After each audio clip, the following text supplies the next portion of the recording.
एक प्रश्न उठाया जाता है और इसकी चर्चा भी होती है कि सारे मुसलमान आतंकी नहीं हैं, परंतु देश में और विदेश में सारे विश्व में जितने आतंकी मिले हैं वो सब मुसलमान हैं। तो इसकी वास्तविकता क्या है, सच्चाई क्या है, सत्य क्या है, इसको जानना जरूरी है। भाई और दोस्तों, आतंकवाद एक गंभीर मानव समस्या है। इस समस्या का समाधान निकलना चाहिए। ये दिन ब दिन कॉम्प्लिकेटेड होती जा रही है। तो इस समस्या को एक समस्या के तौर पे, मानव समस्या के तौर पर लेकर इसके कारण और निवारण और इसकी रोकथाम की बहुत ही बड़ी कोशिश होनी, प्रयत्न करना जरूरी है। परंतु बड़े दुर्भाग्य की बात है कि ऐसे एक मानव समस्या को पॉलिटिसाइज करके, कम्युनलाइज करके आज इसको एक धर्म से जोड़ा जा रहा है। किसी भी धर्म से इसको जोड़ना नहीं चाहिए। अभी मैं आपको बताऊंगा कि सच्चाई क्या है। आप देखिए, विदेश में देखिए, देश में देखिए। पहले विदेश की बात करते हैं कि रशिया ने चंद साल पहले अफगानिस्तान पर हमला किया, आक्रमण, और करीब 15 लाख लोगों की जान गई।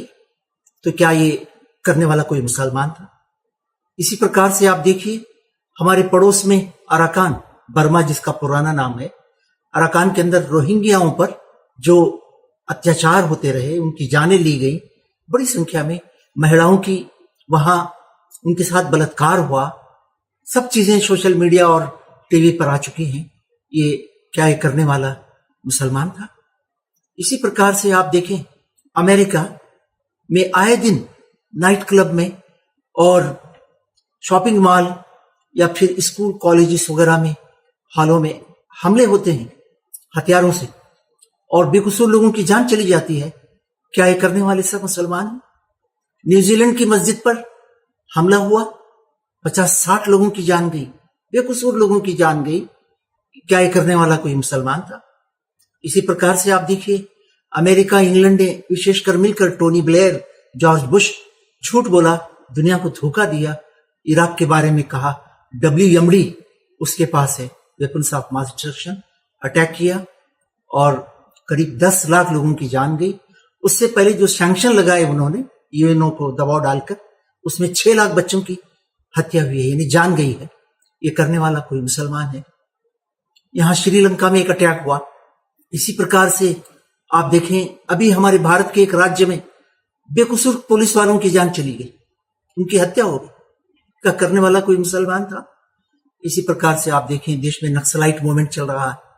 इस मूवमेंट के अंदर कितने बेकसूरों की जान गई है। पुलिस कर्मचारी भी मारे गए हैं, अवाम भी गए हैं, जान गई है, और खुद नक्सलाइट लोग भी मारे गए हैं। क्या ये करने वाला कोई मुसलमान है? इसी प्रकार से आप देखें, नॉर्थ ईस्ट के अंदर मिलिटेंसी चल रही है। कितने पुलिस और फौज के कर्मचारी ड्यूटी देते हुए मारे गए, कितने अवाम बेकसूर मारे गए, और खुद वो लोग जो मिलिटेंसी में हैं वो भी मारे गए। ये करने वाला कोई मुसलमान है? इसी बात को आप जितना भी फैलाएंगे तो आपको अंदाजा होगा। विशेषकर मैं इस बात को जरूर बताऊंगा, इसराइल ने फलस्तीनियों पर हर रोज जुल्म ढाता है, हर रोज किसी न किसी की जान ली जाती है, और वहां पूरे गजा को एक जेल खाना बना के रखा, यूएनओ की रेजोल्यूशंस को ठोकर में उड़ा दिया। तो ये सब आतंक नहीं है, और ये करने वाला कोई मुसलमान है? हाँ, ये बात मैं मानता हूं कि विश्व में कहीं न कहीं किसी घटना में मुसलमान भी उसमें हो सकते हैं।